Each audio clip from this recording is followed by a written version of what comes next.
Praise the Lord. ஆண்டவர் இரட்சகருமாக இயேசு கிறிஸ்துவின் நாமத்தினாலே உங்களை வாழ்த்துகிறேன். சந்தோஷமாக இருக்கிறீங்களா? கர்த்தர் உங்கள் கூட இருக்கிறார். நம் வாழ்கிற இந்த உலகத்தில் உறவுகள் மத்தியில், நண்பர்கள் மத்தியில், இனஜன பந்துக்கள் மத்தியில், விசுவாசிகளுக்கு மத்தியில் ஏதோ ஒரு சூழ்நிலை காரணமாக நாம் அற்பமாக எண்ணப்படலாம். இன்றைக்கு பணம் இருக்கிறவனுக்கு இருக்கிற அந்த மரியாதை பணம் இல்லாத மனிதரிடத்தில் இல்லை. ஏதோ ஒரு காரணத்துக்காக உறவுகள் மத்தியில் ஒதுக்கப்படலாம். நம்மை அவர்கள் ஏளனமாய் பார்க்கலாம், அற்பமாய் நினைக்கலாம். ஆனால் கர்த்தர் அப்படி பார்க்கிறவர் அல்ல. இன்றைக்கு ஒரு வார்த்தையின் மூலமாய் ஆவியானவர் நம்மோடு பேச விரும்புகிறார்.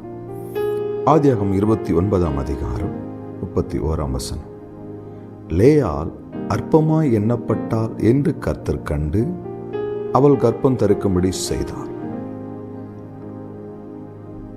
யாக்கோபுடைய முதல் மனைவி லேயாள்.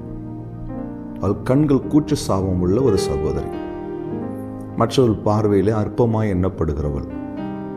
அவள் கணவன் கூட அவளை காட்டிலும் இன்னொரு பெண்ணை அதிகமாய் நேசிக்கிறதை இந்த வேதத்தில் பார்க்கிறோம். கடவுளால் அற்பமாய் எண்ணப்படுகிறாள், உறவுகளால் அற்பமாய் எண்ணப்படுகிறாள். ஒரு வேதனை நிறைந்த ஒரு சூழ்நிலை, யாரிடத்தில் சொல்ல வேண்டும் என்று தெரியவில்லை. உள்ளத்தில் அவ்வளோ ஒரு வேதனை, ஒதுக்கப்பட்ட, அற்பமாய் நினைக்கப்பட்ட, உதாசீனம் பண்ணப்பட்ட ஒரு சகோதரி. ஆனால் வேதம் சொல்லுகிறது, லேயாள் அற்பமாய் எண்ணப்பட்டதை கர்த்தர் கண்டு. ஆண்டவர் பார்க்கிறார். நீங்கள் எங்கே அற்பமாய் எண்ணப்படுறீங்களோ அதே இடத்துல உங்களை ஆசீர்வதித்து, உங்களை உயர்த்தி, உங்களை மேன்மைப்படுத்துகிற தேவனாய் அவர் இருக்கிறார். ஆம் அன்பு தெய்வ பிள்ளையே, நீங்கள் ஒருவேளை அற்பமாய் இருக்கிறோன்னு கலங்குறீங்களா? சோர்ந்து போயிருக்கிறீங்களா? ஏன் எனக்கு இந்த ஒரு போராட்டம்? ஏன் என்னை எல்லாரும் வெறுக்கிறாங்க? ஏன் என்ன எல்லாரும் ஒதுக்குறாங்கன்னு நீங்கள் கலங்குறீங்களா? கவலைப்படாதீங்க. ஆகாதன் தள்ளப்பட்ட கல் மூளைக்கு தலைக்கல்லாகும்.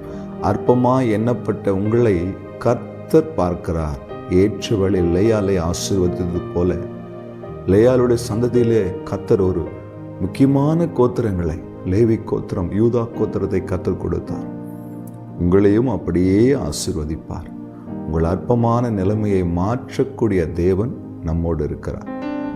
இன்னைக்கு நீங்கள் ஒரு தீர்மானம் எடுங்க. நான் அற்பமாக எண்ணப்பட்டாலும் கர்த்தர் என்னை பார்க்கிறார். மனுஷன் அப்படி தான் நினைக்கிறான். ஆனால் கர்த்தர் என் சூழ்நிலையை மாற்றுவார், என் நிந்தனையை மாற்றுவார், என் அவமானத்தை மாற்றுவார், என்னை தலை நிமிர செய்வார்னு விசுவாசத்தோடு இருங்க. இந்த வருஷம் கர்த்தர் அப்படியே உங்களை ஆசீர்வதிக்க போகிறார். சந்தோஷம் தானே? ஜெபிக்கலாமா? அன்பும் இரக்கம் நிறைந்த ஆண்டவரே, லேயாள் அற்பமாய் எண்ணப்பட்டதை நீர் கண்டீரே. இன்றைக்கு இந்த வார்த்தை கேட்கிற யாரோ ஒரு சகோதரன், சகோதரி தங்கள் வாழ்க்கையில் அற்பமாய் எண்ணப்பட்டதாய் வேதனையோடு இருக்கிறாங்க. நீர் அவர்களை உயர்த்தி ஆசீர்வதி, மேன்மைப்படுத்தும். இயேசுவின் நாமத்தில் பிதாவே, amen. Hallelujah. God bless you.